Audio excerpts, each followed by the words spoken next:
हर हर महादेव। ओम नमः शिवाय। आज मैं आप लोगों को कथा सुनाने जा रही हूँ, शनि प्रदोष व्रत कथा। प्रत्येक चंद्र मास की त्रयोदशी तिथि के दिन प्रदोष व्रत रखने का विधान है। यह व्रत कृष्ण पक्ष और शुक्ल पक्ष दोनों को किया जाता है। सूर्यास्त के बाद के 2 घंटे 24 मिनट का समय प्रदोष काल के नाम से जाना जाता है। प्रदेशों के अनुसार यह बदलता रहता है। सामान्यतः सूर्यास्त से लेकर रात्रि आरंभ तक के मध्य की अवधि को प्रदोष काल में लिया जाता है। ऐसा माना जाता है कि प्रदोष काल में भगवान भोलेनाथ कैलाश पर्वत पर प्रसन्न मुद्रा में रहते हैं।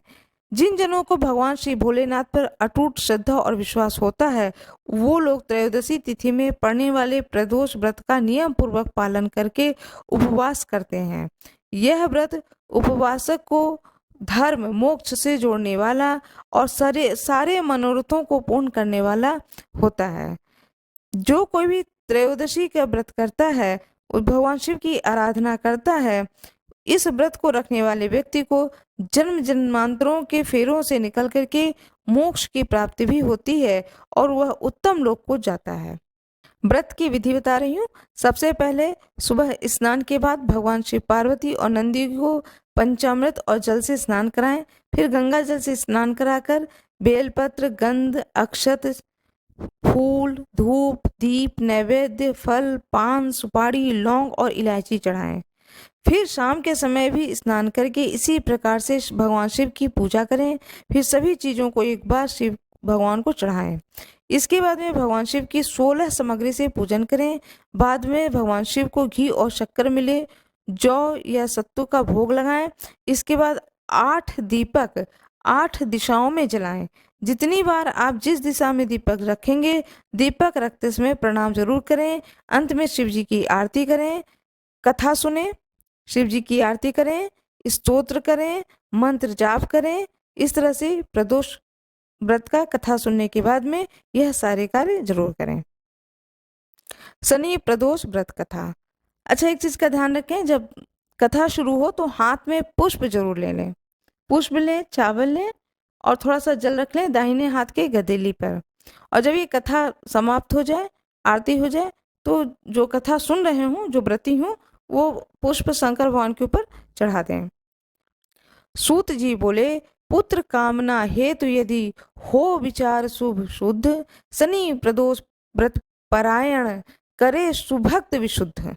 व्रत कथा है। प्राचीन समय की बात है। एक नगर में एक सेठ रहता था जो धन दौलत और वैभव से संपन्न था। वह अत्यंत दयालु था। उसके यहाँ से कोई भी व्यक्ति खाली नहीं लौटता था। वह सभी को जी भर का दान दक्षिणा देता था। लेकिन दूसरों को सुख देने वाला सेठ और सिठानी स्वयं में बहुत ही दुखी थे। दुख का कारण था उनके संतान का ना होना। संतानहीनता के कारण दोनों घुले जा रहे थे। एक दिन उन्होंने तीर्थ यात्रा पर जाने का निश्चय किया और अपने कामकाज सेवकों को सौंपकर चल दिए। अभी वे नगर के बाहर निकले ही थे कि उन्हें एक विशाल वृक्ष के नीचे समाधि लगाए एक तेजस्वी साधु दिखाई पड़े। दोनों ने सोचा कि साधु महाराज से आशीर्वाद देकर आगे की यात्रा शुरू की जाए। पति पत्नी दोनों समाधिलीन साधु के सामने हाथ जोड़कर बैठ गए और उनकी समाधि टूटने की प्रतीक्षा करने लगे।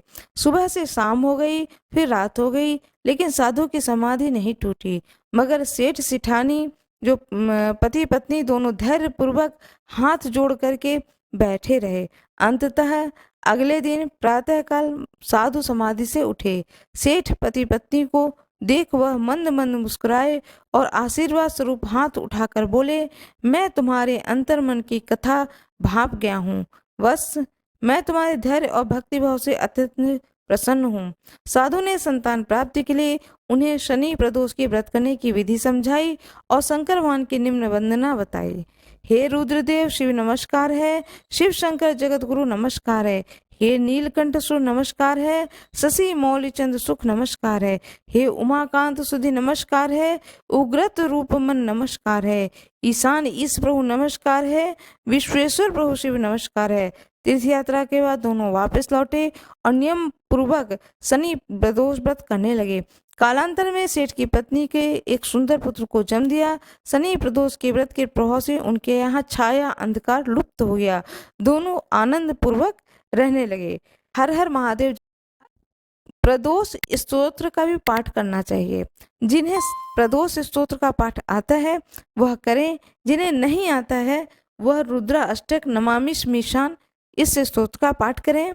नागेंद्राय त्रिलोचनाय भस्मांगराय महेश्वराय नित्याय शुद्धाय दिगंबराय तस्मै मकाराय नमः शिवाय इस स्तोत्र का पाठ करें।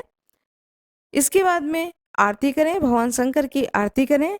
आरती करने के बाद में कर्पूर गौरम करुणावतारम संसार सारम भुजगेंद्रहारम सदा वसंतम हृदयारविंदे भवम भवानी सहितम नमामि। इस तरह से भगवान को ये जो स्तोत्र है इसको पढ़ें। मंगलम भगवान शंभु, मंगलम ऋषिध्वजा, मंगलम पार्वती नाथो, मंगलाय तनोहरो, इस तरह से बोले। अच्छा, एक चीज का ध्यान रखें, जब कथा शुरू हो तो हाथ में पुष्प जरूर ले लें। पुष्प लें, चावल लें और थोड़ा सा जल रख लें दाहिने हाथ के गदेली पर। और जब ये कथा समाप्त हो जाए, आरती हो जाए, तो जो कथा सुन रहे हों, जो व्रती हों, वो पुष्प शंकर भगवान के ऊपर चढ़ा दें। जब भगवान को चढ़ा दें उसके बाद में थोड़ा सा पुष्प लें और फिर भगवान शंकर को चढ़ाएं। ये सारे स्तोत्र के बाद में फिर भगवान शंकर को चढ़ाएं और इसके बाद में क्षमा प्रार्थना करें, क्षमा मांगे। हे प्रभु, मैं मनुष्य हूँ, मुझसे बहुत सारी गलतियां होंगी, आप तो नाथों के नाथ तो महादेव हो। हे प्रभु, मुझ पर कृपा करो, मेरे अपराधों को क्षमा करो, मुझ पर प्रसन्न हो। हे दया के सागर, मुझ पर कृपा करें। इस तरह से बोल करके अपनी मनोकामना को भगवान के सामने बोले। बड़े ही श्रद्धा भावपूर्वक जो व्रती हैं वह व्रत करें। जो व्रती नहीं भी हैं वो भी प्रदोष के दिन सुबह और शाम की पूजा भगवान शंकर की जरूर करें। कहते हैं प्रदोष के दिन जो कोई पूजा और आराधना भगवान शंकर की करता है, भगवान शंकर उसकी सारी मनोरथ को जरूर पूजा करते हैं। इससे भगवान शंकर की पूजा अवश्य करें। कमेंट बॉक्स में हर हर महादेव जरूर लिख दें, क्योंकि मैं जान ही नहीं पाती हूँ कि किन्ने सुना और किन्ने नहीं सुना और क्या वीडियो में कमी है, क्या अच्छाई है, मैं कुछ भी नहीं जान पाती हूँ। कृपया कमेंट बॉक्स में अपने विचार जरूर रखें। मेरा ये वीडियो कैसा लगा, लाइक करें, शेयर करें, सब्सक्राइब करें। धन्यवाद।